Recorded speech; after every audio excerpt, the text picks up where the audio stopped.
Hello friends, welcome back to my channels. आज हम लोग गेट 22 पढ़ रहे हैं और इसमें आपको ईयर वाइज, मैं आपको पहले ही बता चुका हूँ कि ईयर वाइज क्वेश्चन बैंक आपको प्रोवाइड किए जाएंगे। सारे सब्जेक्ट्स के, केमिकल इंजीनियरिंग के सब्जेक्ट्स प्रोवाइड किए जाएंगे और year wise question bank provide किए जाएंगे।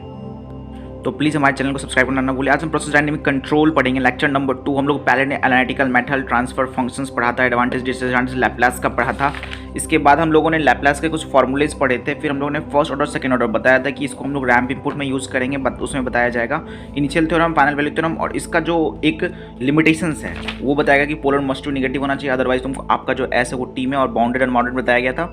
और एक लैप्लास का 2 फॉर्मूलेज बताए गए थे कि आप कैसे होंगे। फिर स्टेप फंक्शन। आज इनपुट्स, आप जो इनपुट डाल रहे हो, जैसे आपने कुछ इनपुट्स डाला, जैसे कोई टाइप ऑफ इनपुट, आप बोलोगे इनपुट होता क्या है, ठीक है। अब इनपुट का हम जज करेंगे। इनपुट मतलब समझो आपने एक कॉलेज में प्रैक्टिकल किए होगे, कोई एक फ्री फॉल हो रहा है, फ्लूइड का एक बना हुआ चैनलाइज ऐसे हो रहा है, ठीक है। ये कंटिन्यू 2 मीटर क्यूब से आ रहा है, 2 मीटर क्यूब से जा रहा है। आपने इसको डिस्टर्ब किया, आपको ने क्या किया, एक HCl या कुछ भी लिया और उसको अलग अलग वे से डाला। पहले क्या किया, डायरेक्टली पोर कर दिया। फर्स्ट कंडीशन में आपने क्या किया, डायरेक्टली पोर कर दिया। और दूसरे कंडीशन से आपने पल्स टाइप का पिया। तीसरे में हम लोग ये देखेंगे कि जो आपने जो HCl डाला इसमें अलग अलग स्टेप में डाला। एक पहले स्टेप इनपुट में डाला, फिर रैंप इनपुट में डाला, फिर पल्स इनपुट में डाला। पल्स में भी 2 कंडीशंस पढ़ेंगे। तो उसके बाद क्या होगा, तुम लोगों जैसे मानते हैं स्टेप इनपुट किसको बोलते हैं। स्टेप से नाम समझ में आ रहा है कि स्टेप चढ़ना, ऐसा होता है ना, स्टेप चढ़ना। तो आपने क्या किया, आपने जो डाला है ना, एक बार में नहीं डाला, पहले कुछ देर डाला, पहले कुछ देर डाला और फिर छोड़ दिया, फिर एक दूर कुछ देर डाला, फिर छोड़ दिया। मतलब 1 लीटर्स थे उसको आप स्टेप बाय स्टेप धीरे धीरे करके डाल रहे हो, तो उसको हम लोग स्टेप इनपुट बोलते हैं, ठीक है। और इसमें ये देखो दिखा गया है, आपने यहाँ पे देखो ये 0 है और ये टाइम और एक्सेस का ग्राफ है, input output, input versus output का ग्राफ है, ठीक है। सॉरी, इनपुट आउटपुट नहीं होगा, फिर से। तो ये देखो आपका टाइम वर्सेस इनपुट का ग्राफ है, टाइम वर्सेस यहाँ पे टी है और यहाँ पे एक्सेस है।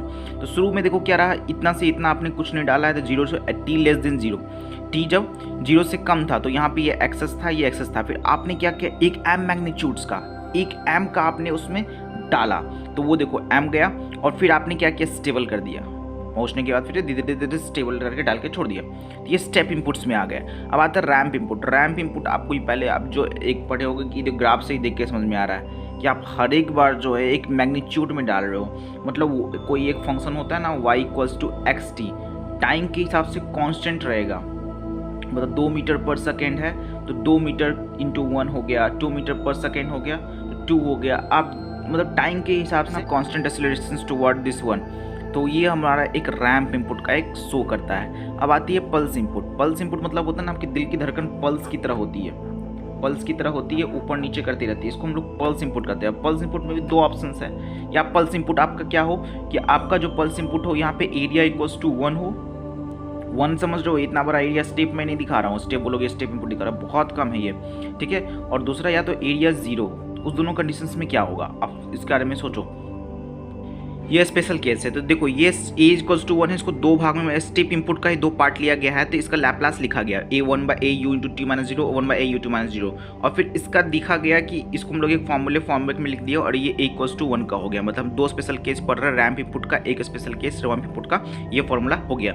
सेकंड है इम्पल्स, इसको हम लोग स्पेशल केस 2 जो पढ़ रहे हैं, a = 0, इसको हम लोग इम्पल्स इनपुट भी बोलते हैं। इम्पल्स जो आपके सर्किट एकदम माइनर सेकंड, 0 एरिया 0 पटाख सा, तो एरिया 0 ऐसे भी दिखाते हैं, पर इसमें एकदम स्ट्रेट लाइन, सिंगल लाइन में दिखाया है, ठीक है। इस केस में भी आप लिखोगे 2 एक फॉर्मूलेज, ठीक है। यहाँ पे 2 आए क्योंकि आप यहाँ पे 2 एक तरह से 2 कंसिडर किया गया था, एक ऊपर का स्टेप, एक नीचे का स्टेप, ठीक है। लेकिन यहाँ पे सिंगल है तो सिंगल एक स्टेप मान करके एक फॉर्मूला लिखा गया। अब इसको क्या करोगे, इसमें पुट करोगे, ठीक है। t = 0 पुट करोगे तो क्या होगा, LT A tends to be 0। तो इसमें एल हॉस्पिटल्स रूल लगा सकते हो, ऊपर नीचे जो आपका है अप्लाइंग एल हॉस्पिटल्स रूल्स, ऊपर नीचे आपका जो डिफ्रेंशिएट कर सकते हो। और डिफ्रेंशिएट करके आप देखोगे, क्या देखोगे, e⁻0 आएगा, इसका मतलब 1, ये 1 आता है। तो आपने अभी तक 3 इनपुट्स पढ़ लिया। हम लोग को 3 जनरली इनपुट्स पढ़ना और सारे लंबे पढ़ेंगे, स्टेप, रैंप और पल्स। स्टेप पे हम लोग स्टेप वाइज करते हैं और रैंप में एकदम एक देखते हो ग्राफ देख लो, ऐसे एक्सप्रेशन करते हैं, टाइम के फंक्शन से आपसे करते हैं हमेशा। ये टाइम के फंक्शन होता है, क्वेश्चन में देखना जब भी टाइम फंक्शंस दिया होगा ना, समझ लो कि रैंप इनपुट रहेगा। और फिर पल्स इनपुट मतलब एक ही झटके में डाल देना। तो 2 है, a = 1 और a = 0। अब हम लोग केस 2 a = 0, एक ही यूजिंग डेल्टा डायरेक्ट फंक्शन। ये कभी कभी लोग इसे डिफरेंशिएशन लैप्लास पढ़े थे, उसमें डेल्टा डायरेक्ट फंक्शन की तरह इसमें यूज आने वाला है। बस इस फॉर्मूलेज को आप समझो। और क्या होता है, जब आपका इन्फिनिटी टू माइनस इन्फिनिटी रहेगा, सॉरी यहाँ माइनस छूट गया, तो delta T by D T आप क्या करना 1 हो जाता है। ऐसा क्यों होता है देखो, समझो पहले। ये देखो infinity minus infinity delta T minus A equals to D T 1, यहाँ पे भी 1 हुआ, ठीक है। T minus five delta T minus 5 into D T equal 0 हो गया। क्यों? ये जो आपका रेंज है ये जो 5 के अंदर हुआ, ठीक है। यदि 1 से 5 होता तो 1 होता, और 1 से 4 है मतलब इस रेंज के कम है, इसलिए 0 हो गया। अब देखो, अब इस क्वेश्चन को समझो। अब यहाँ पे 1 क्यों हुआ था आपको इससे समझ में आएगा।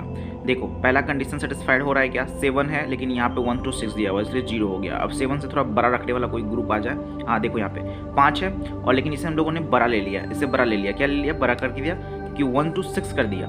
अब 1 to 6 ये सेटिस्फाइड हो रहा है भाई, 5 से बड़ा है 1 to 6। अब क्या करना चाहिए, डेल्टा डायरेक्ट फंक्शन उसके आगे वाला पॉइंट को देखना कि ये क्या है, और उसमें वो जो 5 है उसको पुट कर देना, तो ठीक है। तो ये हो गया 5 × 25। अब इसमें देखो पहले सेटिस्फाइड हो रहा था कि भाई ए जो है ये कुछ भी इन्फिनिटी टू माइनस इन्फिनिटी से होगा, बीच में ही लाया होगा, मतलब ये पहला कंडीशन 0 नहीं हो सकता क्योंकि ये इससे लिमिट में ही रेंज कर रहा है। अब आ गया, अब ये चलो satisfied second condition, first step मेरा सेटिस्फाइड होना चाहिए, और दूसरा स्टेप में हम लोग क्या करेंगे, पुट करते हैं। अब पुट करने की बात आ रही है, तो अब देखो यहाँ पुट करने के लिए कुछ है ही नहीं, मतलब क्या यहाँ पे वो किसी चीज़ को 1 से मल्टीप्लाई करोगे तो सेम रहता है, इसलिए वो 1 हो जाता है यहाँ पे। उसी तरह यहाँ पे देखो एफ टी टी माइनस ए मानते हैं, इन्फिनिटी माइनस इन्फिनिटी के बीच में कोई नंबर तो इसी के बीच में लाई करेगा, और कहाँ लाई करेगा भाई, तो चलो ये लाई करेगा। अब क्या करना है, पहला कंडीशन सेटिस्फाइड होगा, दूसरा कंडीशन पुट करना है एफ इंटू ए, इसलिए एफ ए हो गया। ये डेल्टा डायरेक्ट फंक्शन से आपको इतने अच्छे ईजी वे में कोई नहीं बताएगा, प्लीज़ सब्सक्राइब कर दे यार। अब आता है साइनसोइडल इनपुट, हम लोग ने 3 इनपुट अभी पढ़ा, स्टेप, रैम्प, पल्स, ठीक है। पल्स के 2 कंडीशंस। अब साइनसोइडल इनपुट, साइनसोइडल का मतलब होता है sine wave function, cos wave function आप लोग ऑलरेडी पढ़ोगे। इसमें जो हम इनपुट डालेंगे वो साइन वेव, ये प्रैक्टिकली डालना बहुत मुश्किल होता है, जो बोलो रोबोट्स वगैरह डालते हैं, हम लोग लैब में जो करते थे ये सिर्फ 2 ही कर पाते थे, रैम भी ठीक से नहीं कर पाते, पर रैम्प कर सकते थे, रैम्प और ये दोनों कर लेते थे। तो ये प्रैक्टिकली तो रोबोट्स होता है ना, जैसे एक कंडीशंस वेव में डाले कैलकुलेशंस करके वही कर सकते हैं। तो इसका टी इक्वल टाइप है, ये तो फॉर्मूला आपको पता होगा, ठीक है। टाइम पीरियड जो 2π/ω होता है, ठीक है। लैप्लास ऑफ एक्स टी क्या था मेरा, साइन वेव फंक्शंस था, एक्स टी मेरा क्या था, X T equals to sine omega T, ठीक है, साइन ओमेगा टी था। तो अब उसको एलएक्स टी कर दिया, तो ए साइन ओमेगा टी उसी को यह शो किया है। अब हम लोग ये जो लिक्विड लेवल टैंक है इस तरह का 6 पढ़ेंगे। अब पेरियोडिक हमारा मोस्ट इंपॉर्टेंट नहीं रखता है, इसलिए मैं इस नोट्स में बहुत कम डाल रहा हूँ पेरियोडिक फंक्शन से, आप बस जान लो कि इस टाइप का फंक्शन आपको दिखे। अब हम लोग पढ़ने वाले कि टाउ-पी, और ये जो टाउ-पी होते हैं और के-पी होता है, इसका मतलब क्या होता है, ठीक है। हम लोग फर्स्ट ऑर्डर सिस्टम में हम लोग पढ़ने वाले हैं कि जो जीएस, जो आउटपुट व इनपुट फंक्शंस होता है, तो हम लोग इसको इस फॉर्म में लिखते हैं ना, KP into tau P S plus 1। इस केपी और टाउ-पी का मतलब क्या है और ये कैसा होना चाहिए, मतलब तुम्हारे परफेक्ट फर्स्ट ऑर्डर सिस्टम्स के लिए कैसा होना चाहिए, तो इसके लिए हम लोग पढ़ने वाले हैं। चलो हम लोग पढ़ते हैं टाउ-पी का मतलब क्या होता है। Tau-P measure the speed of response. चलो आप एक थर्मामीटर लिए, ठीक है, थर्मामीटर को डिप किए, तो आप जैसे डिप किए वैसे ही थोड़ी निकाल लोगे यार, 1 सेकंड में निकाल लोगे तो क्या ये डाटा दे पाएगा।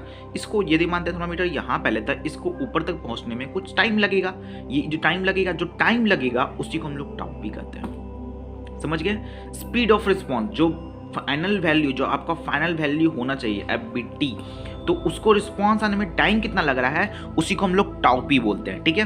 अब ये दिखा हुआ टाउ-पी में the speed of response, tau-P value of time constant. अब बोलोगे क्या कि नहीं भैया टाउ-पी की वैल्यू डिफरेंट होनी चाहिए, अब बोलोगे यहाँ से यहाँ नहीं। टाउ-पी क्या होता है कि आपकी मेजर्ड करने का रिस्पॉन्स टाइम है, आपका 10 सेकंड में आपका रिस्पॉन्स कोई दे रहा है। अब मुझसे रोटी मांगा जाए, ठीक है, रोटी मांगे कि भाई रोटी कितना है, तो मुझे एक रोटी गिनने में 1 मिनट लगता है टोटल, तो 1 मिनट ही लगेगा। अब बोलोगे यहाँ से यहाँ डिस्टेंस, हाँ टाइम कम लगेगा। मैक्सिमम टाइम हम लोग देखते हैं कि मैक्सिमम टाइम कांस्टेंट मतलब होता है ना कि यहाँ से यहाँ तक पहुँचने में 100 डिग्री सेल्सियस तक इसका कैपेसिटी, और 100 डिग्री सेल्सियस पहुँचने में 1 मिनट लगता है, तो यही टाइम कांस्टेंट मानते हैं। 1 मिनट में आपका जो रिस्पॉन्स दिखा दिया, 1 मिनट में जो रिस्पॉन्स दिखा दिया वही मेन रिस्पॉन्स है, तो वही टाइम कांस्टेंट कहलाता है। Time tau-P first time will be law, the speed of response will be fast. अब बताओ, आपने थर्मामीटर डाला, समझो इसको, आपने थर्मामीटर डाला, एक थर्मामीटर डाला, दूसरा थर्मामीटर डाला, ये 3 सेकंड में दिखा दिया आपको रिजल्ट, ये 5 सेकंड में दिखा दिया, तो रिस्पॉन्स किसका फास्ट है, इसका फास्ट है ना। टाइम कम है, टाइम देखने में ये टाइम कम है, पर रिस्पॉन्सिंग फास्ट ये कर रहा है, जल्दी से आपको आंसर दे दिया, ये टॉपिक आता है।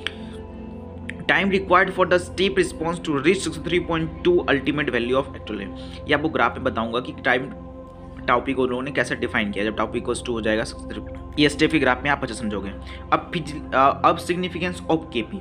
केपी का सिंपल सा समझो कि केपी जो होता है वो होता है आउटपुट बाय इनपुट फंक्शंस, कुछ नहीं, आउटपुट बाय इनपुट फंक्शंस का जो रेशियो होगा वो केपी कहलाएगा। और इसका हम लोग क्वेश्चन भी बनाने वाले हैं, आप उसमें अच्छे से समझ पाओगे केपी का जनरल असली मतलब क्या होता है। ठीक है, अब आते हैं हम लोग ने तीन हम लोगों ने इनपुट्स पढ़ा। पहला स्टेप पढ़ा, दूसरा क्या पढ़ा, दूसरा रैम्प पढ़ा, तीसरा क्या पढ़ा, पल्स पढ़ा। पल्स के हम लोग 2 पढ़े, a = 0, a = 1। फिर हम लोगों ने चौथा क्या पढ़ा, साइनसॉइडल्स। अब ये तो इनपुट फंक्शंस पढ़ लेगी, इनपुट फॉर्म कैसा होता है और कैसा होता है। अब इनपुट को, अब मानते हैं आपने डाल दिया स्टेप वेज में डाला, आपने पल्स डाल दिया, इस जलती फारा में फ्लो डाल दिया।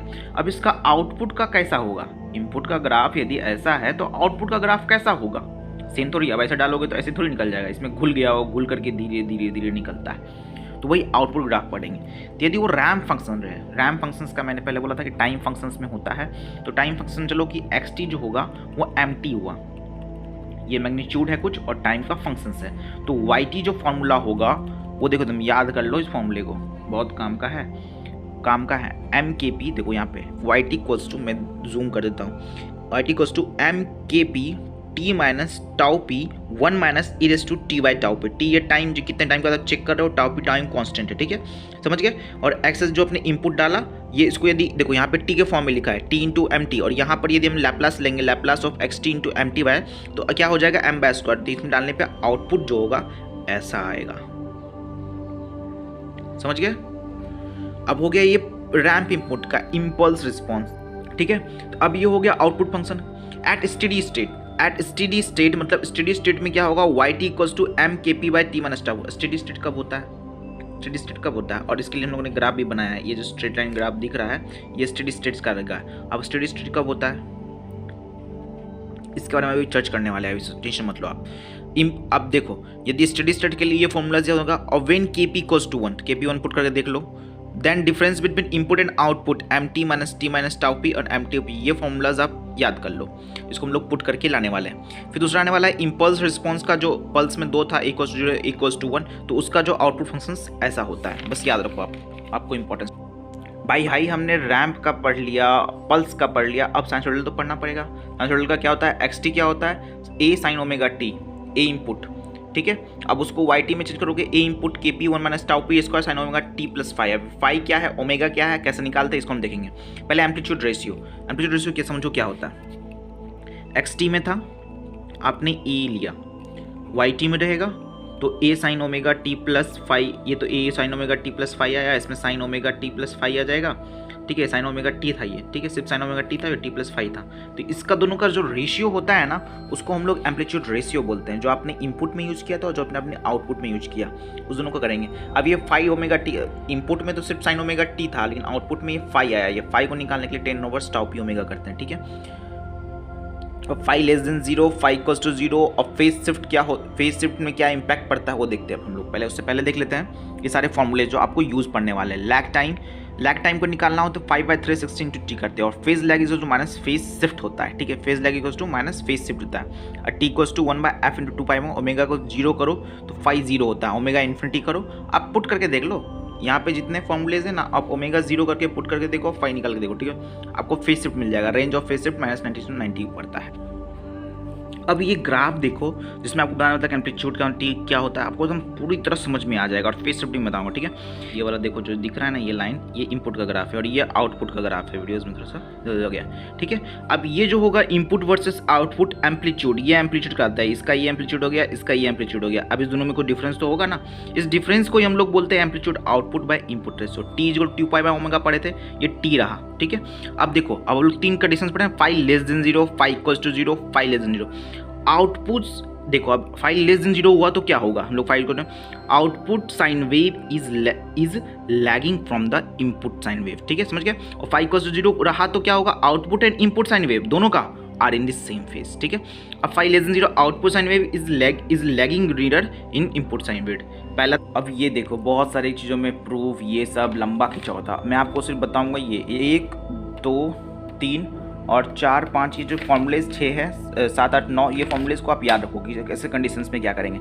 लिक्विड लेवल टैंक, एक टैंक है जिसमें लिक्विड लेवल है, इसमें इनपुट है और आउटपुट मैंने दिखाया नहीं, इसका मतलब ये है नहीं, ठीक है। तो उसका HS/H मतलब हाइट वर्सेस FI मतलब इनिशियल फ्लो रेट, ये इधर से FI आएगा, FI और F आउट समझो पूरी तरह। अब बोलोगे फोटोज में बनाए नहीं है, ये पूरा दिया हुआ है, इनपुट दिया हुआ है, ये आउटपुट दिया हुआ है, ये हाइट दिया हुआ है और सभी के बीच में रेशियो दिया हुआ है HS/R। इसको कंपेयर कर देना आप, KP बार टाउ एरर्स पर, मतलब टाउ क्या हो जाएगा A/R, KP क्या हो जाएगा R और ये हो जाएगा। इस तरह यदि आउटपुट वर्सेस इनपुट का ग्राफ बनाना है, इसको GS हम लोग बोलते हैं, तो 1/S मतलब KP 1 हो गया और टाउ P इतना हो गया।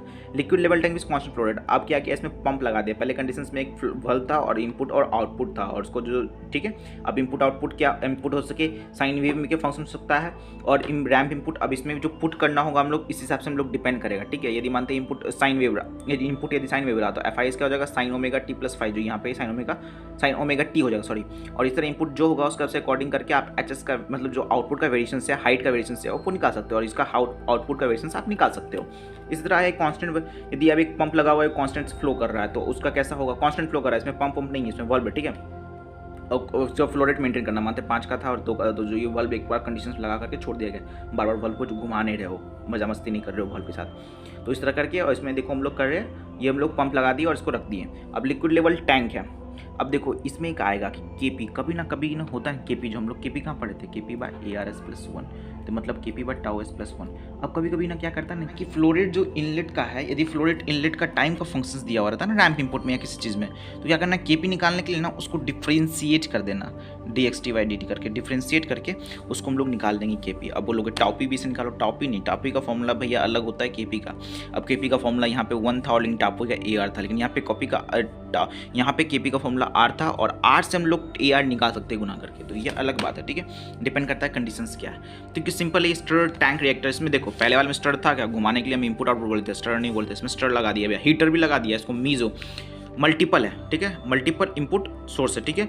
और ठीक है, इसमें मल्टीपल इनपुट है FRO ITI और FRO TI, इसको टेम्परेचर्स का इनपुट आउटपुट फंक्शंस में दिया है कि भाई इतना टेम्परेचर से इन करा इतना आउट करना, टेम्परेचर फ्लो रेट का वेट कर दिया है, इसको भी याद कर लेना, ठीक है। स्टर टैंक हीटर, इसमें स्टर टैंक हीटर है, इसमें देखो इस दोनों में कुछ अलग चेंजेस दिख रहे हैं, दोनों में अलग चेंजेस दिख रहे हैं क्या बताओ।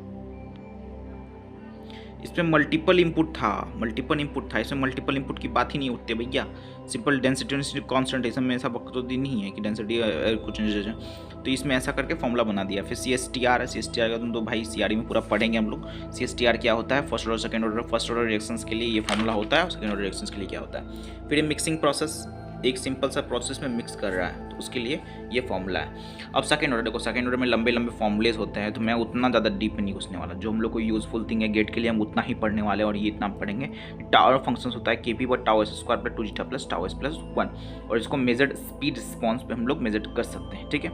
अब इसमें देखो पहले में क्या था, सिर्फ KP और टाउ था फर्स्ट ऑर्डर सिस्टम में, सेकंड ऑर्डर सिस्टम में KP टाउ एक जीटा टर्म आ गया है। अब ये जीटे का मतलब क्या होता है, जीटा का 3 कंडीशन है, <1 > 1 और =0, बस डायरेक्ट फॉर्मूला याद रखो और काम खत्म। ओवर डैम फंक्शन जिसको ले >1 का इतना लंबा फॉर्मूला है, याद कर सकते हो तो कर लो, ज़्यादा यूजफुल थिंग नहीं है। अंडर डैम फंक्शंस जीटा = 0 और इसके लिए ये लंबा फॉर्मूला, इसके लिए y max और y min, ठीक है। अंडर डैम फंक्शंस ये था, अनडैम्ड फंक्शंस ये है अंडर डैम, ठीक है, अनडैम्ड अंडर डैम, तो इसके लिए ये फॉर्मूला है, ओमेगा ये है, फाई ये फॉर्मूले से बस एक याद के तौर पर रख लो बस।